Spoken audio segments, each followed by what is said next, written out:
Good evening.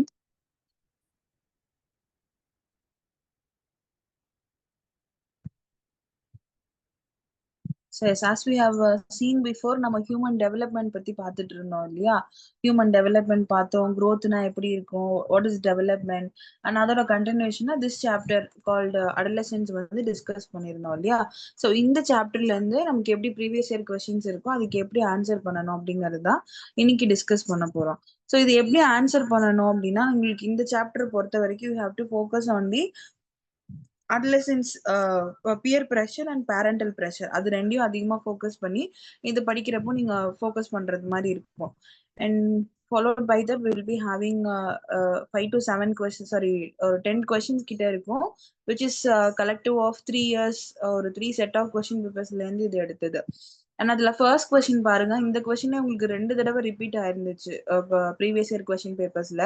And என்ன கேட்டிருக்காங்க அப்படின்னா, why do adolescents consider their peer group more important than their family members? So இது நம்ம ஜென்ரலா நம்ம அந்த சாப்டர் பாக்குறப்பயே பார்த்த விஷயம் இல்லையா? பேரண்ட்ஸை விட ஃபேமிலி மெம்பர்ஸை விட adolescent பீரியட்ல இருக்கிற children will be preferring more of their family and sorry friends and peer group. அவங்க அவங்க ஏஜ் அவங்க செட் ஆஃப் சர்க்கிள்குள்ள இருக்கிறவங்க அந்த எக்ஸ்டர்னல் சர்க்கிள்ல வர பீப்புளுக்கு தே will be giving more importance அப்படின்னு பார்த்திருந்தோம் இல்லையா? அது ஏன் அப்படி இம்பார்ட்டன்ஸ் கொடுக்குறாங்க அப்படிங்கறத வந்து கேட்டிருக்காங்க. ஃபேமிலி மெம்பர்ஸை விட அவங்களுக்கு ஏன் இம்பார்ட்டன்ஸ் கொடுக்குறாங்க அப்படின்னு கேட்டிருக்காங்க. அண்ட் இது பாருங்க 2 டைம்ஸ் ரிப்பீட் ஆயிருக்கு. And this is also 5 mark questions. So 5 mark அப்படிங்கிறப்ப you have to elaborately answer. நான் 3 பாயிண்ட்ஸ் கொடுத்துருக்கேன், நீங்க அந்த 5 பாயிண்ட்ஸ் வந்து கொடுக்கலாம். நான் அதை அப்லோட் பண்றப்போ I will be adding the points. Okay, so 5 point நீங்க வந்து இதை கம்ப்ளீட்டா கொடுக்கறது மாதிரி இருக்கும். ஸோ என்ன கொடுக்குற மாதிரி இருக்கும் அப்படின்னா, நீங்க இந்த மாதிரி என்ன விஷயம் எதனால ஃபேமிலி மெம்பர்ஸ்க்கு வந்து இம்பார்ட்டன்ஸ் கொடுக்குறாங்கிற points you have to explain.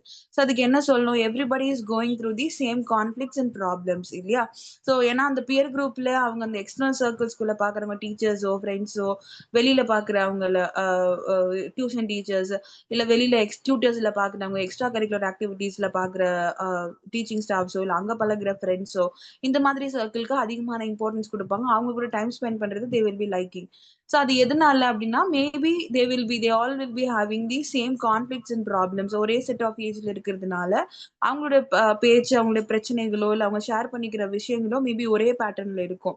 அதனால அவங்களுக்கு அது மோர் லைக்லி அட்ராக்டடா தெரியும் அவங்களுக்கு. And also second point would be general feeling is that the peers understand them more than their parents.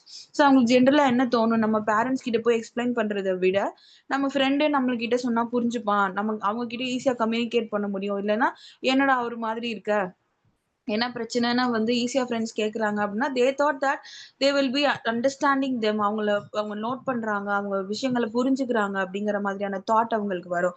So that they will be easily attracted to them. So அந்த general feeling இது எல்லா அந்த pier group adolescence பீரியட்ல இருக்குதான் செய்யும். So அதனால maybe அவங்க இன்னும் அட்ராக்டடா தெரியலாம். And also it is during adolescence இந்த பீரியட்ல that the individual learns how to interact with the members of the opposite sex. So opposite sex கூட எப்படி பேசணும், கேர்ளா இருந்தா பாய் கிட்ட எப்படி பேசணும், பாயா இருந்தா கேர்ள் கிட்ட எப்படி பேசணுங்கிறதுக்கான அந்த ஆர்வம் இந்த பீரியட்ல ஜாஸ்தியா இருக்கும் இல்லையா? ஸோ அதுக்கான எக்ஸ்பிளரேஷன்ஸ் இல்ல அதுக்காக அதுக்கான கான்வர்சேஷன்ஸ் அது எப்படி பண்ணலாம் என்னங்கிற மாதிரியான ஒரு டிஸ்கஷன்ஸ்லாம் அவங்களுக்கு கம்ஃபர்டபுளா அவங்களோட பியர் குரூப்புக்குள்ள வச்சுக்க முடியும். பேரண்ட்ஸ் கிட்ட போய் அதை டிஸ்கஸ் பண்ண முடியாது இல்லையா? ஸோ அதனால அவங்க அதுக்குள்ள அந்த சர்க்கிள்குள்ள அவங்க தே will be feeling more comfortable. இந்த பாயிண்ட்ஸ் எல்லாம் நீங்க வந்து கொடுக்கலாம். ஏன் அட்லசன்ஸ் பீரியட்ல they will B preferring pier group people more than their family members அப்படின்னா இந்த பாயிண்ட்ஸ் இதெல்லாம் இருக்கிறதுனால தே will be more comfortable with their pier group அப்படின்னு வந்து ஆன்சர் பண்ணணும். ஸோ 5 மார்க் கொஸ்டின்ஸ் அப்படிங்கிறதுனால ஆன்சர் ஷுட் பி எலாபரேட். ஒரு 5 பாயிண்ட்ஸ் ஆகுது நீங்க வந்து கண்டிப்பா கொடுக்கணும். ஸோ அதனால இந்த இந்த மாதிரி ஜென்ரலா நீங்க இருக்கிற விஷயங்களை ஆன்சர் பண்ணாலே புதிய இப்போ நமக்கே ஜென்ரலா இப்போ பாக்குறோம் அப்படின்னா நமக்கு தோணும் இல்லையா, அடலசன்ட் பீரியட்ல என்னென்ன மாதிரியான இஷ்யூஸ் எல்லாம் ஃபேஸ் பண்றாங்க, பியர் குரூப் ஃபேமிலி மெம்பர்ஸ் எப்படி பேலன்ஸ் பண்றாங்க, அந்த விஷயங்களை மட்டும் நீங்க தெளிவா படிச்சுக்கிட்டீங்கனாலே இதுல நீங்க ஈஸியா வந்து ஆன்சர் பண்ண முடியும். And also give 5 reasons as to why there are arguments between adolescents and their parents. And இதுவும் பாத்தீங்கன்னா ஒரு 5 மார்க் கொஸ்டின்ஸ் தான். ஸோ என்ன ரீசன், ஒரு 5 ரீசன் வந்து கேக்குறாங்க for why they are arguing between the adolescent and their parents. ரெண்டு பேத்துக்குள்ள ஏன் ஆர்குமெண்ட் வந்து அதிகப்படியா வருது அப்படிங்கறத வந்து கேக்குறாங்க. சோ எதனால என்ன மாதிரியான காரணங்களால வரும் அப்படின்னா, they will be having difference of opinions இல்லையா? பேரண்ட்ஸ்க்கு ஒரு ஒப்பீனியன் இருக்கும், சில்ட்ரனுக்கு ஒரு ஒப்பீனியன் இருக்கும். அந்த கிளாஷ் வர்றதுனால they will be அந்த அந்த விஷயங்கள்னால அவங்களுக்கு ஆர்குமெண்ட்ஸ் வந்து வரலாம். அண்ட் ஆல்சோ ஜென்ரேஷன் கேப் இருக்கிறதுனாலயும் அந்த அண்டர்ஸ்டாண்டிங் வந்து ஒத்து போகாது. பேரண்ட்ஸ் சொல்றது குழந்தைங்களுக்கு புரியாது. அண்ட் இவங்க சொல்றது அவங்களுக்கு புரியாது. சோ அந்த ஜெனரேஷன் கேப் வந்து இருக்க செய்யும். And also emotional imbalance. Emotionally அவங்க வந்து ஸ்டேபிளா இருக்க மாட்டாங்க. இந்த பீரியட்ல அப்பதான் வந்து ஒரு எமோஷன்ஸ எக்ஸ்ப்ளோர் பண்ண ஆரம்பிச்சிருப்பாங்க. ஹேப்பியோ, சேட்னஸோ, சோகமா இருக்கிறது, கோவப்படுறது இந்த மாதிரியான எமோஷன்ஸ்க்கு இன்னும் அதிகமா பழக்கப்பட்டுட்டு இருப்பாங்க நெருக்கமான அந்த பீரியட்ல. சோ அந்த டைம்ல தே will be having emotional imbalance so that parents சொல்ற விஷயத்த சொல்ற ஆஸ்பெக்ட்ல இருந்து இவங்களால புரிஞ்சுக்க முடியாது. அதுல வந்து பிரச்சனைகள் வரும்.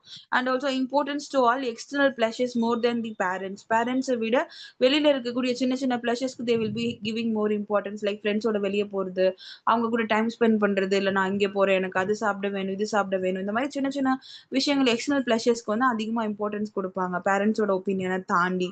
And also they will be having mood swings due to hormonal changes. அந்த பீரியட்ல கேர்ள் ஆகட்டும் பாய் ஆகட்டும் அட்லசன்ட் பீரியட்ல they will be having hormonal changes இல்லையா? சோ அந்த சேஞ்சஸ்னால மூட் ஸ்விங்ஸ் வந்து இருக்குதான் செய்யும். சோ அந்த பீரியட்ல அவங்களுக்கு அந்த பேரண்ட்ஸ் சொல்றது ஒரு பாயிண்ட்ல நம்ம கன்சிடர் பண்ணணுமா, பண்ணக்கூடாதா, எனக்கு இது பிடிக்கலையே, எனக்கு இது பிடிக்குதேங்கிற அந்த செல்ஃப் கன்ஃபியூஷன்லயே அவங்க வந்து இருக்கிற டைம்ல வெளியில இருந்து அவங்க கேட்கக்கூடிய எல்லா பாயிண்ட்ஸுமே அவங்களுக்கு கஷ்டமா தெரியும். ஸோ தட் ஆர்குமெண்ட்ஸ் வந்து மேபி அங்க வரலாம். சோ இதெல்லாம் வந்து ரீசன்ஸா இருக்கலாம். அட்லசன்ஸ் அண்ட் பேரண்ட்ஸ்குள்ள வரக்கூடிய கான்ஃபிளிக்ட்ஸ்க்கு அப்படின்னு நீங்க ஆன்சர் பண்ணலாம். சோ 5 பாயிண்ட்ஸ் அப்படிங்கிறப்போ you have to give at least 5 points இல்லையா? சோ அதை பார்த்து கொடுக்கணும். அண்ட் தேர்ட் கொஸ்டின் பாருங்க. Enlist any 3 points you will keep in mind while buying clothes for adolescent girl. So ஒரு அட்லசன்ட் கேர்ளுக்கு நீங்க ட்ரெஸ் எடுக்கிறீங்க அப்படின்னா what are the main things you have to focus அப்படின்னா, you should remember that their body structure will be changing. அவங்களோட உடல் அமைப்பு வந்து மாற ஆரம்பிக்கும். They will be gaining weight and height இதெல்லாம் இன்க்ரீஸ் ஆகும். வெயிட் லாஸ்ல இருக்கலாம். அந்த பாடி ஸ்ட்ரக்சர் பிசிக்கல் ஸ்ட்ரக்சருக்கான சேஞ்சஸ் வந்து இந்த பீரியட்ல ஜாஸ்தியா நடக்கும். பாடி உடல் அமைப்பு வந்து மாறலாம். கை கழுத்து பகுதி இதெல்லாம் வந்து டிஃபைன்டா தெரிய ஆரம்பிக்கும் பாய்ஸுக்கு. அதே மாதிரி கேர்ள்ஸுக்கு they will be developing breast portions அந்த மாதிரியான சேஞ்சஸ் இருக்கும். அப்டமன் போர்ஷன்ஸ் இதெல்லாம் அவங்களுக்கு சைஸ் எல்லாம் சேஞ்ச் ஆகும். ஸோ இந்த body structure height weight change ஆகுறது இதனால ட்ரெஸ் எடுக்கிறப்போ you have to concern on this. ஏன்னா நீங்க எடுக்கிறீங்க ட்ரெஸ் எடுக்கிறீங்கன்னா இந்த மாதிரி ஒரு 1 மந்த் 2 மந்த்லயே அவங்களுக்கு ஏதாவது ஒரு சேஞ்ச் இருக்கும். ஸோ அதுக்குள்ள அந்த இது ஃபிட் ஆகுமா அப்படிங்கறத கன்சிடர் பண்ணி எடுக்கிறது ரொம்ப அவசியம். And also you have to know the current trend. ஏன்னா most of the adolescent girls முக்கியமா என்ன பண்ணுவாங்கன்னா அவங்களுக்கு அந்த கரண்ட் ட்ரெண்ட்ல இருக்கிற அந்த கலர் வைப் என்ன, இந்த கலர் என்ன மாதிரியான ட்ரெஸ் வந்து ட்ரெண்டிங்ல இருக்கு, அதெல்லாம் எப்படி போடணுன்றதுக்கான அந்த ஒரு ரீசன்ட்கான இன்ட்ரெஸ்ட் வந்து இருக்கும். அந்த ட்ரெண்டுக்கான இன்ட்ரெஸ்ட் என்னன்றதை தெரிஞ்சுக்கிட்டு you have to buy clothes அதை வந்து நீங்க எடுக்கணும் அப்படின்றது. அண்ட் ஃபோர்த் கொஸ்டின் பாருங்க. Elaborate any 5 problems of adolescence. So 5 problems of adolescence is common இல்லையா? அடலசன்ட் பீரியட்ல என்னென்ன ப்ராப்ளம்ஸ் ஃபேஸ் பண்ணுவாங்க அப்படின்னு 5 கேட்டிருக்காங்க. அண்ட் இதுவுமே நம்ம சாப்டர்ல வி ஹாவ் டிஸ்கஸ் ரொம்ப டீட்டெயிலா அதை டிஸ்கஸ் பண்ணியிருந்தோம். ஈட்டிங் டிசார்டர்ஸ் அவங்களுக்கு வரலாம். சூசைடல் டெண்டன்சிஸ் வந்து ஜாஸ்தியா இருக்கும். ஏன்னா நான் இதுக்கப்புறம் லைஃபே இல்லை, அந்த ஒரு ஃபியூச்சரிஸ்டிக்கா யோசிக்கிறதுக்கான சோர்சஸ் எல்லாம் கம்மியா இருக்கும். கோல்ஸ் எல்லாம் செட் பண்றதுக்கான பீரியட் இதுதான். ஸோ அந்த ஃபியூச்சரிஸ்டிக்கா ரொம்ப உலகம் ரொம்ப பெருசு, வழி ரொம்ப இன்னும் இருக்குங்கிறதெல்லாம் தாண்டி அவ்வளவுதான், நமக்கு இதுக்குள்ள லைஃப் முடிஞ்சு, இது நடக்கலைன்னா இது ஆயிடும், ஃபெயில் ஆயிட்டா இது முடிஞ்சிடும் அப்படிங்கிற மாதிரியான ஒரு மைண்ட் செட்ல இருப்பாங்க. So they will be more tendent to suicidal thoughts. And also peer pressure அவங்களை சுத்தி இருக்கிறவங்க போடக்கூடிய ப்ரெஷர், டீச்சர்ஸோ இல்ல அவங்க ஃப்ரெண்ட்ஸோ வந்து நீ பாஸ் ஆகலைன்னா இந்த பிரச்சனை ஆகும், படிக்கலைன்னா இதாகும், இல்ல அவங்க இப்போ ஆப்போசிட் செக்ஸ் கூட பேசுறதெல்லாம் ஒரு பெரிய ஃபேண்டசியா இருக்கு. ஸோ அதுல அவங்களுக்கு ப்ரோஸ் அண்ட் கான்ஸ் இருக்கும். அதெல்லாம் எப்படி ஃபேஸ் பண்ணுவாங்க, இந்த மாதிரியான இஷ்யூஸ் எல்லாம் பேலன்ஸ் பண்றது இருக்கு. அண்ட் ஆல்சோ பர்சனல் ப்ராப்ளம்ஸ் அவங்களோட பர்சனலா மென்டலா அவங்க கோ த்ரூ பண்ணுவாங்க. லைக் அவங்களோட பாடி டெவலப்மெண்ட்லயோ மென்டலி அவங்க டெவலப் ஆகுறதுலயோ ப்ராப்ளம்ஸ் இருக்கலாம். அதுல வந்து அவங்க ப்ராப்ளம்ஸ் ஃபேஸ் பண்ணலாம். ஸோ அதெல்லாம் பர்சனல் ப்ராப்ளம்ஸ் அப்படின்னு சொல்லுவாங்க. Social problems is all related to the external forces. வெளி உலகத்துல இருந்து அவங்க எப்படி கம்யூனிகேட் பண்றாங்க, வெளியில இருக்கவங்க கூட எப்படி பேசுறாங்க, ஆனா அந்த சோஷியல் கம்யூனிகேஷன் எப்படி இருக்கு அப்படிங்கறதுல இருக்கு. ஸோ இந்த பேசிக்கான 5 ப்ராப்ளம் பாத்தீங்கன்னா காமனா எல்லா அடலசென்ட் கிட்டயுமே இருக்கும். இரஸ்பெக்டிவ் ஆஃப் தியர் ஜெண்டர், பாய் ஆகட்டும் கேர்ள் ஆகட்டும், எல்லார்கிட்டயுமே இந்த டிஸார்டர்ஸ் வந்து நம்ம பார்க்கலாம். இந்த பிரச்சனைகள் எல்லாம் இருக்கும். ஸோ இது 5 மார்க் கொஸ்டின்ஸ் அப்படிங்கிறதுனால டீட்டெயிலா இதுக்கு ஆன்சர் பண்றது it's fair enough. And also fifth question பாருங்க, briefly explain how both early and late maturation in girls affects their personality அப்படின்னு கேட்டிருக்காங்க. So early and late maturation பத்தி நம்ம பார்த்திருந்தோம். நம்ம இந்த சாப்டர் ஃபுல்லாவே அட்லசென்ஸ்ல என்ன பார்த்திருப்போம், ஆன் பாயிண்ட் எந்த பீரியட்ல என்ன மாதிரியான அட்லசென்ட் சேஞ்சஸ் வந்து பாடி அடாப்ட் ஆகும், அந்த பர்டிகுலர் ஹியூமன் வந்து எதுக்கு அடாப்ட் பண்ணணும் அப்படிங்கறதெல்லாம் பார்த்திருந்தோம். இன்கேஸ் அந்த பர்டிகுலர் பீரியட்ல நடக்காம, அது நடக்க வேண்டிய அந்த அட்லசென்ஸ் டெவலப்மெண்ட் ஆகட்டும், அந்த பியூபர்ட்டி ஆகட்டும், இதெல்லாம் அந்த பர்டிகுலர் ஏஜ்ல நடக்காம ஏர்லியரா நடக்குது. 10 to 12 இயர்ஸ், சாரி 11 to 12 இயர்ஸ்க்குள்ள அந்த குழந்தைக்கு பியூபர்ட்டி ஆகணும், அட்லசென்ட் அந்த ஒரு மெச்சுரேஷனுக்கு வரணும்னா அவங்களுக்கு இன்கேஸ் அவங்க ஏர்லியரா ஆகுறாங்க, ஒரு 10 வயசு 9 வயசுல ஆகுறாங்க, இல்ல லேட்டரா ஒரு 15 வயசு 14 வயசு அந்த மாதிரி ஆகுறாங்கன்னா, அந்த பீரியட்ஸ் எப்படி அவங்க ஹேண்டில் பண்ணுவாங்க, எப்படி அந்த பர்சனாலிட்டிஸ் வந்து அஃபெக்ட் பண்ணும், அது பர்டிகுலர்லி ஃபார் கேர்ள்ஸ் அப்படிங்கறத கேட்டிருக்காங்க. அண்ட் இந்த கொஸ்டின் உங்களுக்கு ரிப்பீட்டடா 2 தடவை கேட்டிருக்காங்க. ஸோ தட் இதையும் நீங்க தெளிவா படிச்சுக்கோங்க. இதுல எப்படி சொல்லலாம், அவங்களுக்கு ஏர்லியரா மெச்சூர் ஆகுறாங்க கேர்ள்ஸ் அப்படின்னா அவங்க என்ன பண்ணுவாங்க, தே ஃபீல் மோர் கான்சியஸ். நார்மலா இருக்கிறத விட ரொம்ப பாடி கான்சியஸா இருப்பாங்க. இப்ப நம்ம எப்படி நடக்கணும், எப்படி போகணும், எப்படி ட்ரெஸ் பண்ணணுங்கிற மாதிரி ஒரு செல்ஃப் கான்சியஸ் ஜாஸ்தியா வந்துடும். And also all about their bodies, அவங்க பாடிஸ் நடக்கக்கூடிய சேஞ்சஸ், உடல் அமைப்புகளில் நடக்கக்கூடிய மாற்றங்கள்லாம் டக்குன்னு அவங்களுக்கு அடாப்ட் பண்ண முடியாது. அது ரொம்ப ஆடா தெரியும். ஆட் அப்படின்னா டிஃப்ரெண்ட்னு சொல்லுவோம். ரொம்ப டிஃப்ரெண்டா அது ஃபீல் ஆகும் அவங்களுக்கு.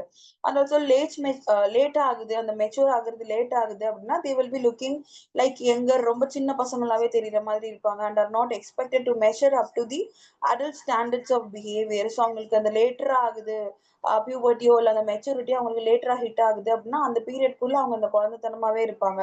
அந்த ஒரு மெச்சூரிட்டிக்கு டெவலப் ஆக மாட்டாங்க. அந்த ஒரு ஸ்டாண்டர்ட்ஸ் ஆஃப் பிஹேவியர் வந்து கூடாமலே இருக்கும். அந்த ஒரு நார்மல் அந்த குழந்தை பிஹேவியர்லயே அப்படியே டிராவல் ஆயிட்டு இருப்பாங்க. ஸோ இதெல்லாம் அவங்க ஏர்லியராவோ இல்ல லேட்டாவோ மெச்சூர் ஆகுறாங்கன்னா இந்த மாதிரியான ஃபேக்டர்ஸ் எல்லாம் அஃபெக்ட் பண்ணலாம். அதாவது சிக்ஸ்த் கொஸ்டின் பாருங்க, acts of violation of law by adolescence is termed as, என்ன சொல்லுவோம் அப்படின்னா ஜுவீனியல் டெலிக்வன்சி அப்படின்னு வந்து சொல்லுவோம். ஸோ என்ன வகையான இந்த வயலன்ஸ் ஆஃப் லா அடலசென்ட் பீரியட்ல இருக்கிறவங்க, இந்த பீரியட்குள்ள இருக்கக்கூடிய சில்ட்ரன்ஸ் ஆகட்டும், அவங்க பண்ற தப்புகள் இது எல்லாமே, அதெல்லாம் சட்டத்துக்கு புறம்பா அவங்க என்னெல்லாம் தப்பு பண்றாங்களோ அது எல்லாமே கம்ஸ் இன் தி கேட்டகரி கால் ஜுவேனியல் டெலிக்வன்சின்னு சொல்லுவோம். ஜுவேனியல் அப்படிங்கறதே அந்த அடலசென்ட் பீரியட்ல, அந்த யங்கர் பீரியட்ல 18 இயர்ஸ்க்குள்ள வராங்க இல்லையா, ஸோ அதுக்குள்ள வர பீரியட்ஸ் எல்லாம் ஜுவேனியல்னு சொல்லுவோம். ஸோ அப்போ அவங்க பண்ணக்கூடிய தவறுகள், அப்போ அவங்க பண்ணக்கூடிய லா வயலேஷன்ஸ் எல்லாமே ஜுவேனியல் டெலிக்வன்சின்னு சொல்லுவோம். அண்ட் செவன்த் ஒன் பாருங்க, which age is refer to as puberty. So பியூபர்ட்டிக்கான பர்டிகுலர் ஏஜ் என்ன அப்படின்னு சொல்லி கேட்டிருக்காங்க. ஸோ பியூபர்ட்டிக்கான ஏஜ் என்ன அப்படின்னா 11 to 12 இயர்ஸ் அப்படின்னு யூ ஹாவ் டு ஆன்சர். அதுதான் ஜென்ரலா பியூபர்ட்டிக்கான age for both boys and girls அப்படின்னு. அண்ட் ஆல்சோ இந்த 8th கொஸ்டின் பாருங்க, mention 3 ways in which poverty leads to juvenile delinquency. So இந்த ஜுவேனியல் டெலிக்வன்சி அப்படிங்கிறது இந்த வயலேஷன் ஆஃப் லான்னு சொல்லுவோம். சின்ன வயசுல பசங்க வந்து காசு இல்லாம இருக்கும், இல்ல குடும்பத்துல ஏதாவது ஒரு பிரச்சனை இருக்கும், அதனால திருடுவாங்க, ஏதாவது பொருளை திருடி விற்பாங்க, அவர் வந்து ட்ரக்ஸ் அப்ளை பண்ணுவாங்க, இந்த மாதிரி ஏதோ ஒரு தப்புல வந்து ஈடுபடுவாங்க இல்லையா.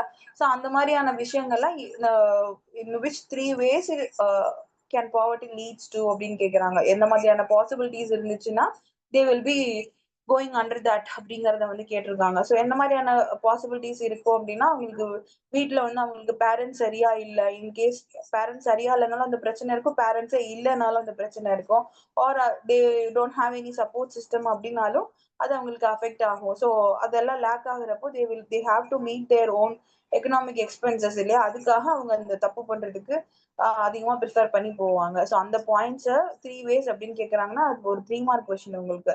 So at least you have to give 3 to 4 points இல்லையா. ஸோ அந்த மாதிரி 3 to 4 பாயிண்ட்ஸ் வந்து கொடுக்கணும். அண்ட் 9th கொஸ்டின் பாருங்க, நான் நம்பர் இதுல மாத்தி போட்டிருக்கேன். 9th கொஸ்டின் பாருங்க, explain the effects of early maturation in adolescent boys and girls. இதுவும் பாருங்க உங்களுக்கு 2 times கேட்டிருக்காங்க. நம்ம ஏற்கனவே பார்த்தோம் இல்லையா, அதுக்கு முன்னாடி கேர்ள்ஸுக்கு மட்டும் தனியா கேட்டிருந்தாங்க. அண்ட் இந்த பாய்ஸ் அண்ட் கேர்ள்ஸுக்கு கேட்கறதே வந்து உங்களுக்கு 2 times ரிப்பீட் ஆயிருக்கு. ஸோ தட் நீங்க peer pressure, parental pressure, and இந்த ஏர்லி லேட்டர் மெச்சுரேஷன் இதெல்லாம் கண்டிப்பா நீங்க இந்த சாப்டர் படிக்கிறப்போ நல்லா தெரிஞ்சு வச்சுக்கோங்க. அண்ட் இது நம்ம ஏற்கனவே சொன்ன மாதிரி கேர்ள்ஸுக்கு they will be feeling more conscious if at all the comes under early maturing. லேட்டா மெச்சூர் ஆகுறாங்கன்னா அவங்களுக்கு அந்த மெச்சூரிட்டிக்கான விஷயங்கள் எதுவுமே புரியாம இருக்கும், அந்த பிஹேவியரே சேஞ்ச் ஆகாம இருக்கும். அதே மாதிரி பாய்ஸுக்கு பாத்தீங்க அப்படின்னா if at all they become earlier maturity அப்படின்னா அவங்களுக்கு ரொம்ப கான்பிடென்டா ஃபீல் பண்ணுவாங்க. கேர்ள்ஸுக்கு எப்படி இன்செக்யூர்டா ஃபீல் ஆகுமோ ஆப்போசிட்டா பாய்ஸுக்கு வந்து they will be having feeling more confident and because of their greater physical strength. அவங்களுக்கு ஒரு பிசிக்கல் ஸ்ட்ரென்த் எல்லாம் மாற ஆரம்பிக்கும், நிறைய ஸ்ட்ரென்த் வர மாதிரி உங்களுக்கு ஃபீல் ஆகும், பாடி அமைப்பெல்லாம் மாற ஆரம்பிக்கும். So that they thought that they will be gaining more confidence due to their physical strength அப்படின்னு. அதே மாதிரி அவங்களுக்கு லேட் ஆகுது அந்த மெச்சூரிட்டி அப்படின்னா என்ன பண்ணுவாங்க, அப்படியே ஆப்போசிட்டா இன்பீரியரா ஃபீல் பண்ண ஆரம்பிச்சிருவாங்க. ஏன்னா அவங்க சுத்தி இருக்கிற ஃப்ரெண்ட்ஸ் எல்லாம் நல்ல பாடி டெவலப் ஆகுது, மீச வளருது, தாடி வளருது, முடியெல்லாம் வளருது, ஆனா எனக்கு அந்த மெச்சூரிட்டி எனக்கு அது வரலையேங்கிற மாதிரியான இன்பீரியாரிட்டிக்குள்ள இது போக ஆரம்பிச்சிருவாங்க. And that will ever become big and strong like their friends. So அவங்கள மாதிரி நம்ம வருவோமா, அவங்கள மாதிரி நமக்கும் இதெல்லாம் நடக்குமா அப்படிங்கிற மாதிரி, பிசிக்கல் அமைப்பெல்லாம் மாறுமா அப்படிங்கிற மாதிரியான ஒரு செல்ஃப் கன்ஃபியூஷனுக்கு போயிடுவாங்க லேட்டர் ஆகுது அப்படிங்கிறப்போ. ஸோ இது நீங்க நல்லா பாத்துக்கோங்க, ஏர்லி அண்ட் லேட்டர் மெச்சுரேஷன் வந்து நல்லா தெரிஞ்சு வச்சுக்கோங்க. So that it will be easy for you to answer. ஆனா இதுவும் பாருங்க ஒரு 5 மார்க் கொஸ்டின்ஸ், 2 தடவை ரிப்பீட் ஆன கொஸ்டின். ஸோ நீங்க இந்த சாப்டரை ப்ரிப்பேர் பண்றப்போ ஜென்ரலா you have to know about the puberty age அப்படின்னா என்னன்னு தெரியணும். அண்ட் ஆல்சோ ஜுவீனியல் டெலிக்வன்சி அந்த அந்த கான்செப்டுமே உங்களுக்கு 2 தடவை ரிப்பீட் ஆயிருக்கு. ஸோ தட் ஜுவெனியல் டெலிக்வன்சி என்னெல்லாம் பண்றாங்க, அதாவது வரம்பு மீறி சட்டத்தை மீறி அந்த சட்டத்துக்கு புறமா என்ன மாதிரி தவறுகள் வந்து அட்லசன்ட் பீரியட்ல பண்றாங்க அந்த விஷயம். And also about the parental and peer pressure, இது ரெண்டும் என்ன இருக்குன்னு நல்லா தெளிவா படிச்சுக்கோங்க இந்த சாப்டரை ஃபோக்கஸ் பண்றப்போ. அண்ட் இதுல நீங்க எல்லாம் இந்த இந்த கான்செப்ட்ஸ் என்னங்கறத ஈஸியா புரிஞ்சுக்கிட்டா you will be easy answer for all of this questions. அல்லசன்ஸ்ங்கிறது ஃபுல்லாவே உங்களுக்கு அந்த கான்செப்ட்ஸ் மட்டும்தான், என்ன ரொம்ப டேர்ம்ஸ் நீங்க யூஸ் பண்ண வேண்டியது இல்ல, ஜென்ரல் அண்டர்ஸ்டாண்டிங் இருந்துச்சுனாலும் இதை நீங்க ஈஸியா ஆன்சர் பண்ணலாம். அண்ட் 8ல இருந்து ஒரு 12 மார்க்ஸ் கிட்ட ஒரு கொஸ்டின் பேப்பருக்கு நீங்க இந்த சாப்டர்ல இருந்து எக்ஸ்பெக்ட் பண்ணலாம். ஸோ இந்த சாப்டர் இதுக்கு முன்னாடி human development, growth and development எல்லாம் பார்த்தோம் இல்லையா, இது எல்லாமே ஒண்ணுக்கு ஒன்று இன்டர் கனெக்டட் தான்.